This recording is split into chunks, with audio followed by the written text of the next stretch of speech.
অনেক ভারতের সাথে শক্ত অবস্থান দেখিয়েছেন, কিন্তু মোদির সাথে মিটিং করার জন্য কি উনি নিজে দফায় দফায় চেষ্টা করেন নাই? করেছেন তো। উনি কি ভারতের সাথে চাটুকারিতা করতে গেছেন? উনি কি ভারতের স্লেভ হাসিনার মতো? No way. উনি ভারতের মধ্যে গার্ডস নিয়ে দাঁড়িয়েছেন, কিন্তু আপনি যখন একটা রাষ্ট্র চালান তখন অনেকগুলো বাস্তবতা তৈরি হয়।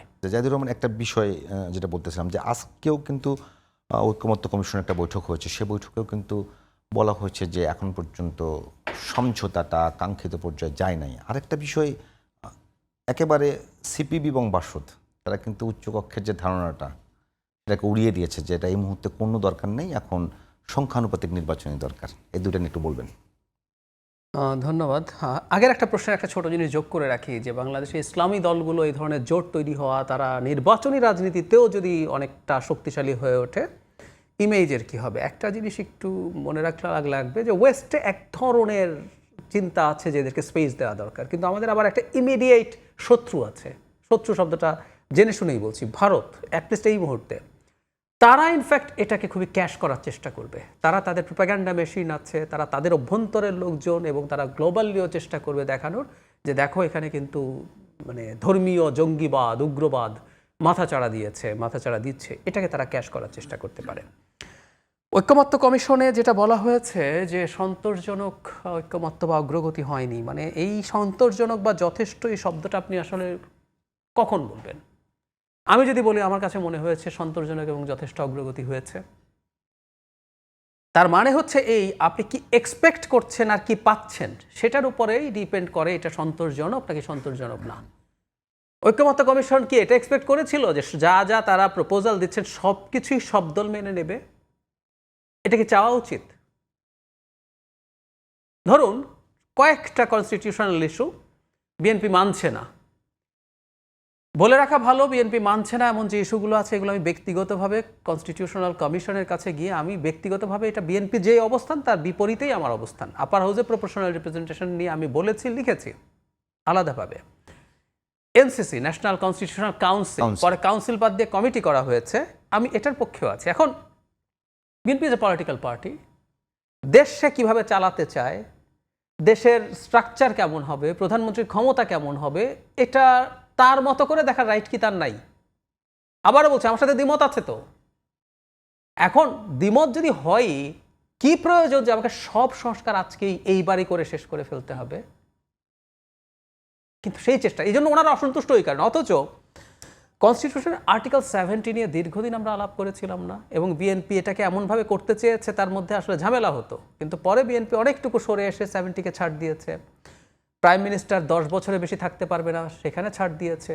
বিচার বিভাগের যেটা জরুরি ব্যাপার, বিচার বিভাগের পূর্ণাঙ্গ পৃথকীকরণ বিএনপি অ্যাগ্রি করেছে। আর এর বাইরে আইন রিলেটেড যত সংশোধনী আছে প্রায় সবই বিএনপি সমর্থন করেছে। তো তাহলে সংস্কারের অগ্রগতি আমি খুবই সন্তোষজনক বলে মনে করি। ওনারা মনে করছেন না কেন? তার মানে দ্য ভেরি এক্সপেকটেশন, ওনারা মনে করছেন ওনারা যা আনছেন সেটাই সবাইকে, বিএনপি সহ সবাইকে মেনে নিতেই হবে। এই জায়গা থেকে সরে আসা উচিত বলে মনে করি। আর সিপিবি বাসদ আপার হাউসের কথা বলেছেন, ইনফ্যাক্ট লোয়ার হাউসে প্রপোর্শনাল রিপ্রেজেন্টেশনের কথা তারা বহু আগে থেকে বলেন, আমার নিজের জানা আছে। মানে বাসদ এবং সিপিবির সর্বোচ্চ নেতাদের সাথে টকশো করেছি, আমার পাশে বসে আমি এটা বলতে শুনেছি। কিন্তু ওই যে বললাম শুরুতেই যে বাংলাদেশের জন্য একটা যদি পার্লামেন্ট থাকে লোয়ার হাউসে এখনকার মতো, এতে প্রপোর্শনাল রিপ্রেজেন্টেশন আমাদের জন্য ডিজাস্টারাস হবে, বিপর্যয় তৈরি করবে। সুতরাং এটা তারা বলছেন, তাদের দলের অবস্থান আছে বলছেন, কিন্তু আমার কাছে মনে হয় না।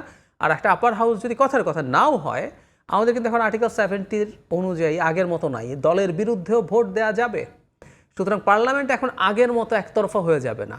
মানে এমন হবে টেকনিক্যালি বিএনপির একজন সংসদ সদস্য যদি সেটা অর্থ বিল না হয়, সেটা যদি আস্থা ভোট না হয়, তাহলে কিন্তু চাইলে বিরুদ্ধে ভোট দিতে পারবে। এর বাইরে কি কি থাকতে পারে? এর বাইরে যেমন ধরুন অর্থ ব্যয়ের সাথে জড়িত ছাড়া যদি হয়, যেমন ধরুন আমি ডিজিটাল সিকিউরিটি অ্যাক্ট, অর্থ ব্যয় ঘোষণা করতে হয়, আপনি যদি ঘোষণা না করেন তাহলে ডিজিটাল সিকিউরিটি অ্যাক্টের মতো একটা আইন যখন আসলো, এটা বিএনপির কোনো সদস্যের পছন্দ হলো না, তিনি চাইলে কিন্তু এটার বিরুদ্ধে ভোট দিতে পারেন। ফলে দেখা গেল বিএনপির আনা বিল শেষ পর্যন্ত পাস হয়নি। তাহলে পার্লামেন্টে আবার আলোচনা হবে, আলোচনা হয়ে সেটার কোন কোন জায়গা চেঞ্জ করতে হবে সেটা করে আবার নতুন করে আসবে, আবার চেঞ্জ হবে। সো এটা দিয়েও এক ধরনের চেকস অ্যান্ড ব্যালেন্স নিশ্চিত হতে পারে। যে বিষয়টা আপনি আগে বলছেন যে ওটা একটু তখনই বলা দরকার ছিল, যে ঐকমত্য কমিশন বলছে যে কাঙ্ক্ষিত না, এদিকে আবার বিভিন্ন রাজনৈতিক দল যেগুলো আছে বিএনপি ছাড়া তারাও বলছে যে এটা তাদের মতো করে হচ্ছে না, আবার সংখ্যানুপাতিক একটু থামাই, বিএনপির মতো করেও হচ্ছে না, সবাই যে ভুলটা করছেন। বিএনপি আর্টিকেল 70-তে বলেছে আস্থা ভোট, সংবিধান সংশোধন, অর্থ বিল এবং না, জাতীয় নিরাপত্তা। আমি আপনারটাই বলছি যে এই যে অন্যান্য রাজনৈতিক দলগুলো সরকার এদের সবার ভাষা কাছাকাছি হয়ে যাচ্ছে। হ্যাঁ, আমি মনে হয় বুঝতে পারছি কাছাকাছি হয়ে যাচ্ছে, এটা ভুলও হতে পারে আমার, কাছাকাছি হয়ে যাচ্ছে। কিন্তু এখানে দেখা যাচ্ছে যে বিএনপি একটা প্রতিপক্ষ, এটি কি আগামী দিনের রাজনীতি কিংবা আগামী নির্বাচনের জন্য কতখানি ভালো ফল বয়ে আনবে? আমি সমস্যা দেখি না। ধরুন কোন একটা দল তার মতো করে সিদ্ধান্ত নিয়ে সে যদি রিস্ক নেয়, কথার কথা বিএনপি যদি কালকে বলে হঠাৎ তার মেধা, বিপ্লব পরবর্তী দেশে তো ঐক্যের কথাই ছিল সবার পক্ষে। না এটা প্রথম কথা, এটা বিপ্লব না, আপনার এখানে আরেকদিন কথা বলেছি। আর ঐক্য থাকলে অভ্যুত্থান। সব ব্যাপারে আমরা ঐক্যবদ্ধ হব না। প্রত্যেক দল তার মতো করে দেশকে দেখার রাইট রাখে। দ্বিতীয় কথা, এটা আরো ভয়ঙ্কর শোনাবে, আপনি যখন বহুকাল ক্ষমতায় যাবেন না, আপনি যেভাবে চাইতে পারেন যিনি ক্ষমতায় যাবেন, একটা উদাহরণ দিই। আপনার যদি ক্ষমতায় যাওয়ার সম্ভাবনা আগামী 10, 15, 20 বছর, 50 বছরে না থাকে, আপনি বলতে পারেন ভারত ভেঙে দিতে হবে, ভারতের 7 সিস্টার্স এই করতে হবে, চিকেন নেকের ওখানে গলায় দড়ি পরায় দিতে হবে, ইউ ক্যান সে দ্যাট। কিন্তু যে দলটা ক্ষমতায় যাবে সে চাইলে ভারতকে নিয়ে এভাবে কথা বলতে পারে না। ডক্টর ইউনূস অনেক ভারতের সাথে শক্ত অবস্থান দেখিয়েছেন, কিন্তু মোদির সাথে মিটিং করার জন্য কি উনি নিজে দফায় দফায় চেষ্টা করেন নাই? করেছেন তো। উনি কি ভারতের সাথে চাটুকারিতা করতে গেছেন? উনি কি ভারতের স্লেভ হাসিনার মতো? No way. উনি ভারতের মধ্যে গার্ডস নিয়ে দাঁড়িয়েছেন। কিন্তু আপনি যখন একটা রাষ্ট্র চালান তখন অনেকগুলো বাস্তবতা তৈরি হয়।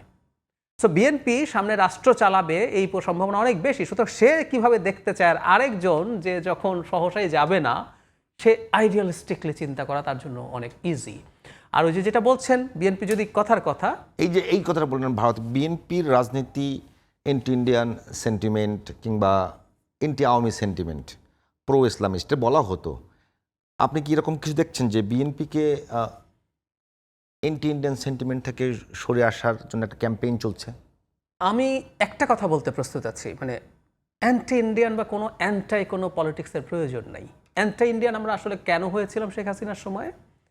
ইন্ডিয়া বাংলাদেশের ডেমোক্রেসিকে ধ্বংস দেখুন করেছে। ডক্টর সাইদ, এখানে আমি একটু অ্যাড করি আপনার জন্য, যে বাংলাদেশে এর ইতিহাস আছে একটা মুসলিম জাতীয়তাবাদী দল মুসলিম লীগ, সেখান থেকে আওয়ামী মুসলিম লীগ, তারাও কিন্তু ঘোষণাই দিয়েছিল যে আমরাও মুসলিম জাতীয়তাবাদী। সেখান থেকে বেরোয় এসে তারা কিন্তু আওয়ামী লীগ ধর্মনিরপেক্ষতাবাদ থেকে শুরু করে বাম থেকে শুরু করে সব কিছু তারা কিন্তু তাদের পুরোকে একটা চেঞ্জ হলো।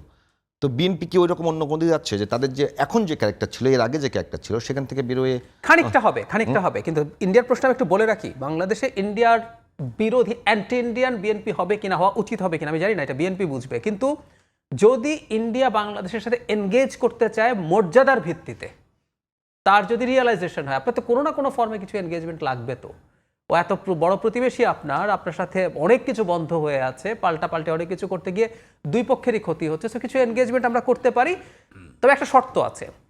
শেখ হাসিনা যা করেছেন তার কাছাকাছিও কিছু করা যাবে না। বাংলাদেশে কেউ যদি সেই রাজনীতি করতে যায়, তাকে মানুষ আবার ক্ষমতা থেকে টেনে নামিয়ে ফেলবে, এটা আমি বিশ্বাস করি। সম্ভব। হ্যাঁ, সম্ভব। মানে ইন্ডিয়ার সাথে যদি মানুষের মনে হয় হাসিনার 50%, পুরো হাসিনা হওয়ার দরকার নাই, 50%, 25%ও যদি করতে যায়, ওই দলের জন্য বিপদ আছে। আর আপনি যে প্রশ্নটা করছেন, দলের চরিত্র পরিবর্তন হয় যদি ইসলামিস্ট দলগুলো জোট হয়। বিএনপি এতদিন পরিচয় কি ছিল? Centre right. বিএনপি আরো সেন্টারের দিকে চলে আসবে, কারণ ওদিকে যদি রাইটিস্টরা আসে, বিএনপি দেখবে সেন্টার রাইট থাকবে না, লেফটে চলে যাবে। লেফটে না গেলে অন্তত একদম সেন্ট্রিস্ট পজিশনে এসে দাঁড়াবে এবং অনেকটাই লিবারেল একটা দল হয়ে দাঁড়াবে, এবং সেটাই তার রাজনীতির জন্য ভালো হবে।